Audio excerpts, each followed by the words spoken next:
I say create art daily, every single day.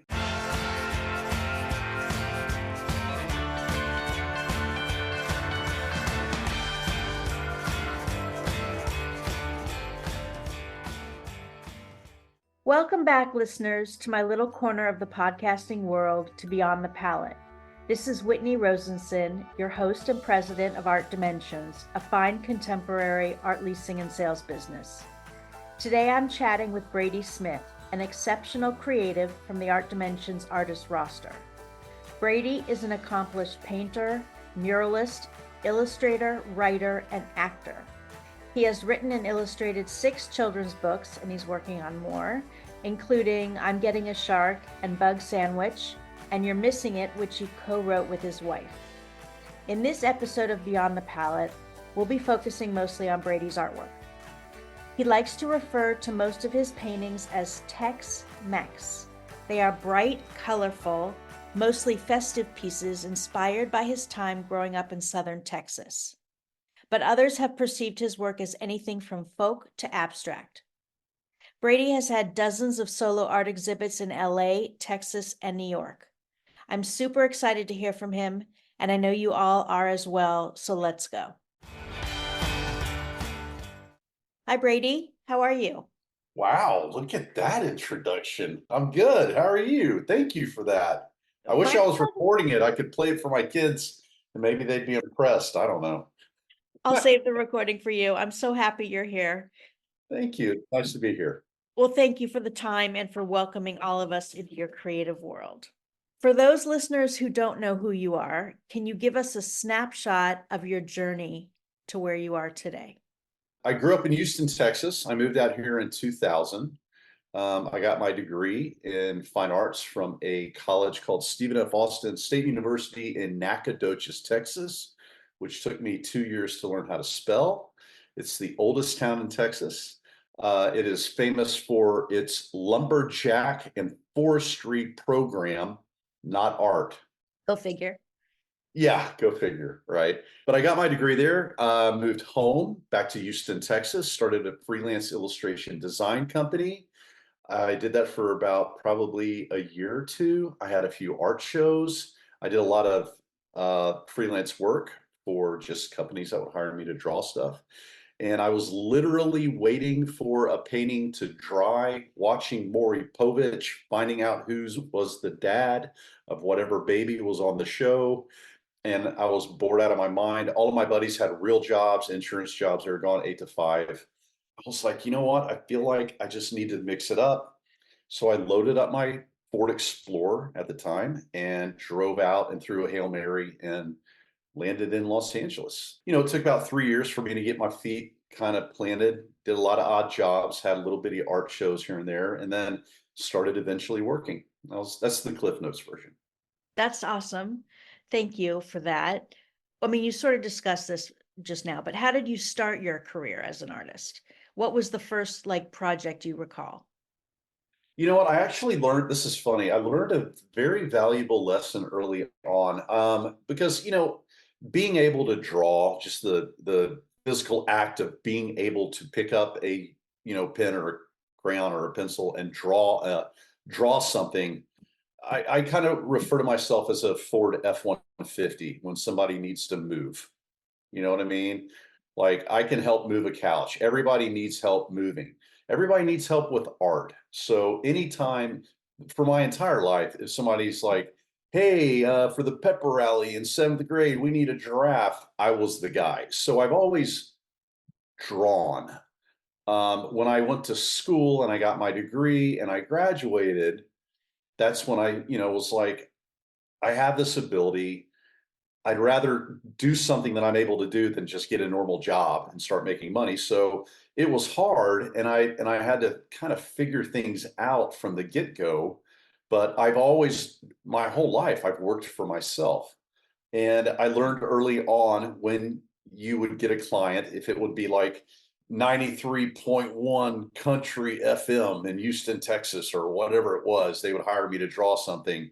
I would always ask them what their budget is, because I never knew. I mean, I was a kid and I didn't know what the right, that's not what they taught. And if they did, I just didn't pay attention. How to, bill yourself or how to make your living as an artist. So there were several times that I would really, really underbid because drawing to me, I didn't think it was that difficult. I could just do it. So I'd be like, yeah, but I don't know, $70. And I remember a very valuable lesson where this one person, I think an ad exec was like, oh, wow, 70. Wow. Okay. Well, we had it budgeted for $3,500. And at the time, when you're 21 years old, $3,500 is a lot of money, I mean, not that I'm throwing shade at $3,500 now, but back in the day, when you're single and you're a kid, like game changer. So from that moment on, and I hope I'm sort of answering your question, but I learned that I always ask what their budget is before I start something. That way we're just clear. And as a artist by profession, I'm not shorthanding myself. That's great to know. What would you recommend to a new artist or to an emerging artist or an emerging illustrator, let's say? That's a great question and a hard question because I feel like so much has changed since I started, social media and all that stuff. I mean, now you have a platform where you can get your work out there and people could see it instantaneously. You know, 30 years ago, wow, I'm aging myself, but you know, it was a completely different situation. What I would do is I would go to this is just what I did because I didn't know any better, but I would go to restaurants or go to lobbies and hotels or go to places where there was a lot of blank room. And I had an inventory of paintings. And I was like, hey, can I exhibit my work here? And then I would just leave, this was before even websites. And I would leave my number and people would call me if they were interested in the painting. So I think for emerging artists today, they could probably teach me a thing or two about how to get work out there. I feel like I have an established base of people that know my work, and again, social media people can easily find me. But when I first started off, Whitney, I mean, it was literally just knocking on doors and hitting the ground running. I guess the only advice I could give to any artist emerging or you know later Established. in life is just to create. I say create art daily, every single day. I have a day planner that every day of my life for the last 25 years, I've illustrated literally every single thing that's ever happened. And that's making art. I go in my studio and I will put a brush to paint every single day. So that would be, I guess my only advice is just to not sit idle, And have a daily practice. every single day. I mean, my wife and I have young kids and we try to communicate to them that if they want to get better at something, I never say the word perfect. I don't believe that that word is a reality. I think everybody can strive to be better, Yeah. and that's what we try to teach our kids. Where my son, he's playing little league baseball, and he doesn't understand why some of the other kids are better than him, and we're like, well, some of them started playing a lot younger, and some of them probably play every single day. That's how you get better at anything. So even with me being 52 years old and art, I'm blown away that I can still be surprised or figure out something kind of cool and new. And I would never have that realization or that epiphany, if you will, if I didn't get in there and just fuss around, and paint. So that would be it. Just do it daily. That's great advice. Now, is the daily practice what you credit your success as an artist to? That's a great question. I say sure, only because I don't know another answer to that. I think that, look, you learn by doing, right? You create by doing. So if I wasn't doing, then yes, nothing would happen. So absolutely, yeah, daily discipline, and it's that whole saying, put the first foot forward, right? I always say, put your butt in the chair because that's when you will start to work Generate and make ideas. things Yeah. happen and generate art. That's great. All right, a more fun questions coming up. These are all great. I think I'm going to make a t-shirt, butt in chair. That might be my new thing. Okay. Have I inspired that? I love that. You have.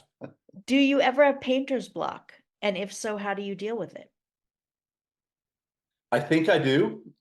Painter's block, writer's block, all that stuff. And the only way that I have learned to get through it is, again, just to sit down and get through it. I'm not that kind of person that will just get up frustrated and walk away.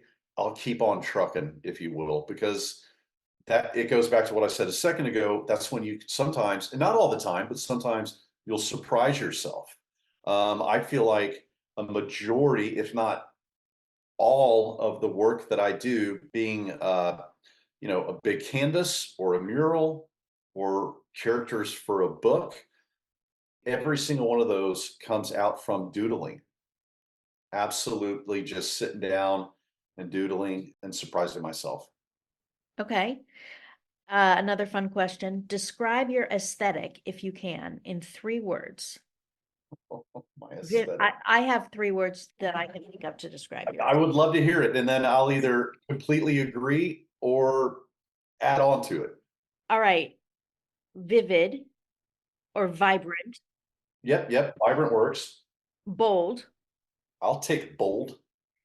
and I was going to say Tex-Mex, but that's your term, not mine. So, The Tex-Mex thing comes from obviously growing up in Texas and being influenced by wonderful art south of the border, if you will. I love vibrant and bold; those are great. I would throw in joyful. The reason being is that I don't want to get all negative Nelly, but there is some pretty dark stuff that goes on in the world, especially as of late. I do not want to contribute to that. I want people to look at my art and I want them to walk away feeling, happier or smiling. I know I do. Yeah, well, thank you. I just feel like there's enough dark stuff out there and I don't want to be a part of it. I would rather paint bright, happy colors and enough detail in especially my murals where people could stare at them a long time and always hopefully see something new. So yeah, vibrant, bold, and joyful. I'll Love take it. those.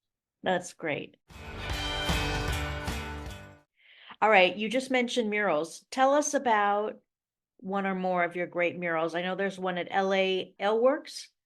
Yes, I've done 9 of them. The first one I did was in 2019. Funny, very short story, but a friend of mine that my wife and we met this couple on our year anniversary. You're somewhere for a week on vacation to see these people over and over. We became friends and we kept in touch.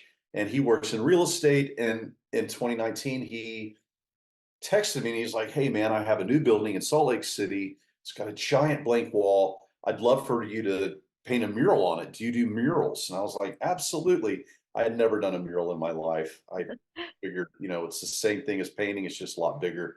How hard can it be? Turns out pretty hard.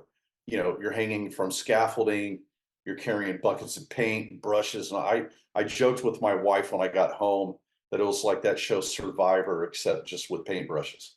107 degrees. The sun was constantly just so happened to be, it would, rise and set, but never move from this particular wall. Yeah. So it was a crash course in mural painting. But I ended up really digging it because a lot of the stuff that I do, Whitney, with books, especially as I'm at my desk, with paintings, I'm in my studio. This, a mural, you're outside, you're in the elements, it's large scale, you're making a mess, big, broad strokes. It's just a lot of fun, just getting down and dirty. So I really ended up enjoying it. And then one thing led to another. Somebody, again, social media, somebody saw it. They're like, "We'd love a mural." And then it's all back to okay, well, how big, what colors, what are you thinking? What's your budget? Hmm. And all that. And then cut to again, I've done 9 since 2019. And I'm always on the lookout for another one because again, I enjoy doing it. And it's something where it's so physical painting a mural because you're bending down on your knees, you're climbing ladders, you could be on scaffolding, sweating profusely. It feels like you've really kind of done something hard and magnificent is the best way for me to like when I drive home after finishing a mural, I'm exhausted. And you don't really get that feeling from making art. Like you're not physically spent. Painting a mural, I'm whipped, but You're it feels great because I feel like I've really done something special and that a lot of people will see. And I just want to mention to the listeners, you can see Brady's paintings, murals, videos, great doodles on bradysmith.com. They're very detailed. So, how do you know when a mural or a painting is finished? When I filled up the space, when I've filled up the entire space. The fun thing, and I'm glad you asked that question because it reminded me something. With my books, there's a lot of chefs in the kitchen, and it's a very methodical process. Like from page one to the final page, so much thought goes into it, so much is planned because it has to be. It's a book. Yeah. With the murals, it's a mental vacation for me because 99% of the time, whoever hires me to paint one, I'll just kind of have a loose idea. I'll say, these are the colors I'm thinking. These are the figurative objects and subject matter that I'm thinking. Hmm. And they're like, sweet. Or they'll have a few notes, but whatever. When I get to start it, it's not thought out. It's not methodical. It's very like loose, spontaneous. I just go for it. Most of the time, the stuff that I have laid out that I want it to look like, it changes because it's all in the moment. And that to me is what's so much fun. I don't really have a plan. I know that sounds odd. I'm just going from point A to point B. I'm filling up the space. I know what colors I want to use, but then I truly make it up as I go along. And I feel like, not to get all hippy dippy and stuff, but I feel like there's an energy to that where at least I can feel it, where it is a lovely, spontaneous, energetic, white, buzzy kind of deal where you look at it and you're like, wow, that is wonderful chaos. At least that's what I hope people feel. Oh my God, I love that saying, wonderful chaos. And I was going to ask you, what do you hope people will get from your paintings? And you just explained it. So that was fantastic. Yeah, a mental break, and a Yeah. and a smile. I mean, I paint like, narwhals eating pizza and dolphins driving hot dog cars. I mean, it's all fun, whimsical, silly stuff because I mean, my wife jokes that I'm basically just a big, kid. Well, they're so joyful, your pieces. What would you say is your favorite aspect about being an artist? The freedom. I am able to take my kids to school in the morning. I'm able to pick them up in the morning. I'm able to go skateboarding with them at the drop of a hat. I was meeting my son and I were meeting another dad and his son at the skate park, and we had it planned for a week. 15 minutes before we were there, he texted me. He's like, I'm sorry, I can't make it. Something to work, blah, blah, blah. And I had to explain to my son, I'm like, we're not going to meet him now. And he's like, why? And I'm like, well, the dad has to work. And he's like, but you work. And I'm like, yeah, but it's different. And, this is kind of actually a neat conversation we're about to have because a lot of dads aren't able to, at the drop of a hat, go skateboarding with you. And I feel very blessed and incredibly lucky that I am able to. So That's just a great conversation. That's a great connection between you and your son. yeah, I hope he I mean, he's still very young, but I had the conversation too where I was like, look, if one day when you're grown up and you want to do skateboarding at 3 o'clock or whatever, if you work for yourself, you can. All right, what's a hard thing or what's the hardest thing about being an artist? The freedom.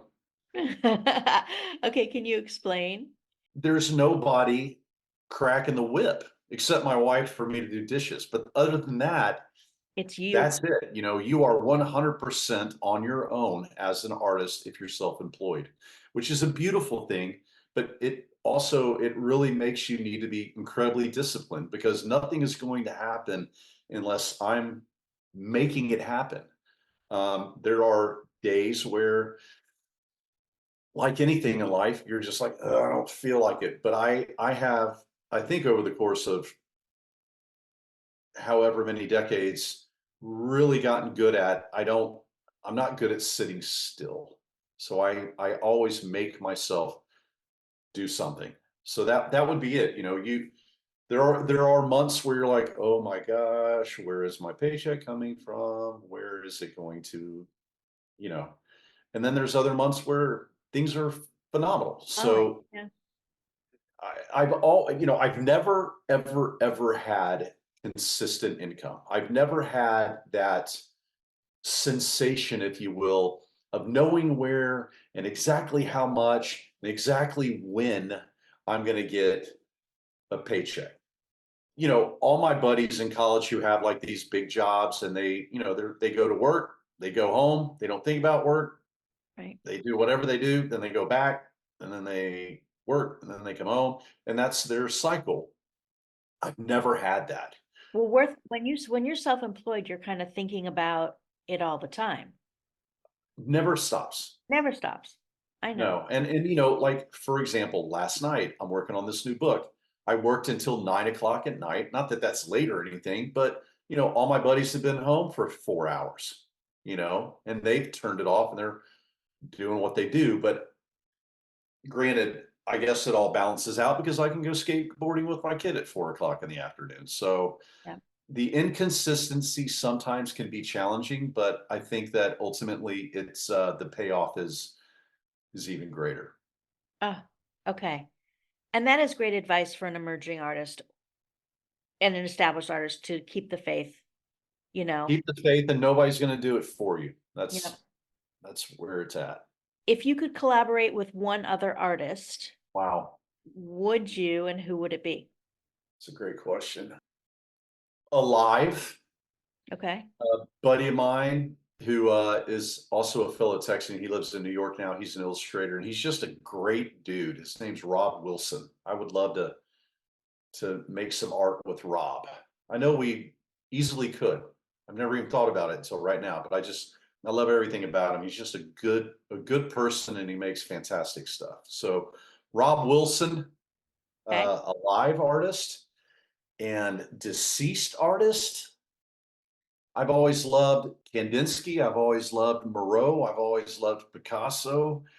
I love Keith Haring. I don't want to get off on a huge tangent, but your work and Keith Haring's work is similar. But what about Yep. Kandinsky's work? I mean, Kandinsky's work is so abstract. What about it Yep. do you love?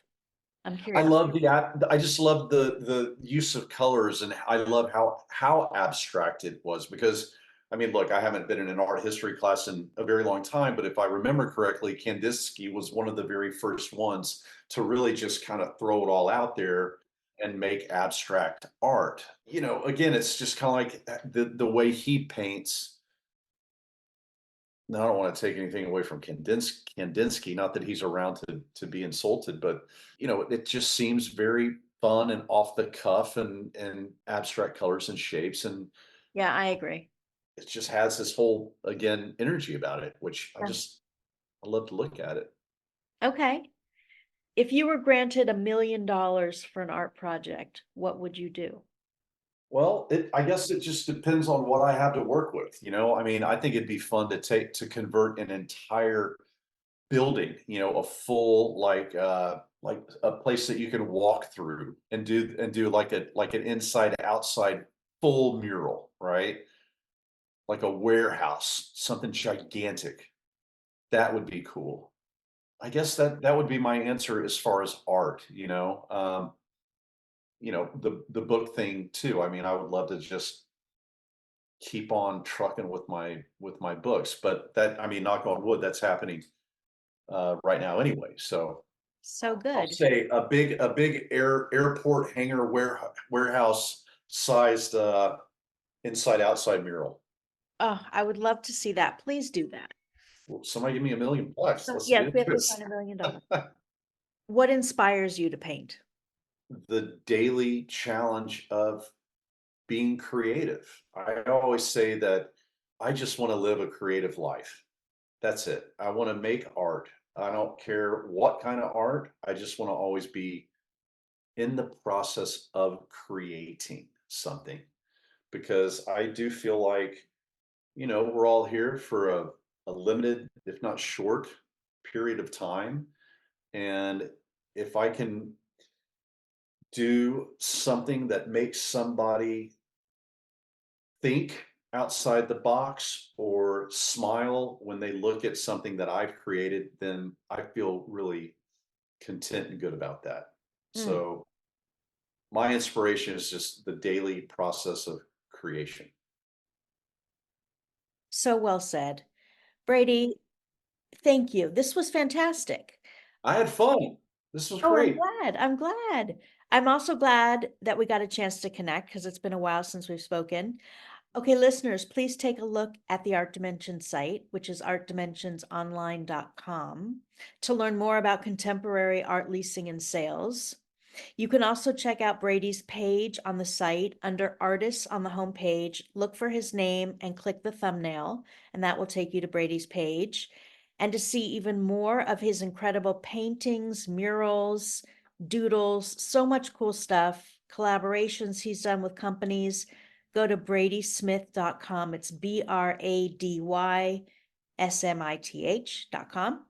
Our Instagram handles are at Art Dimensions and at Brady Smith here, HERE. So be sure to follow us there. All right, before we sign off, is there anything else you'd like the listeners to know about you? I think you did a phenomenal job and I'm good. Thanks for having me. Thanks for being here. I want to thank you for that. Thank everyone for tuning into the show. And I wish each and every one of you and Brady a productive and fruitful month and happy creating. I love that. Happy creating.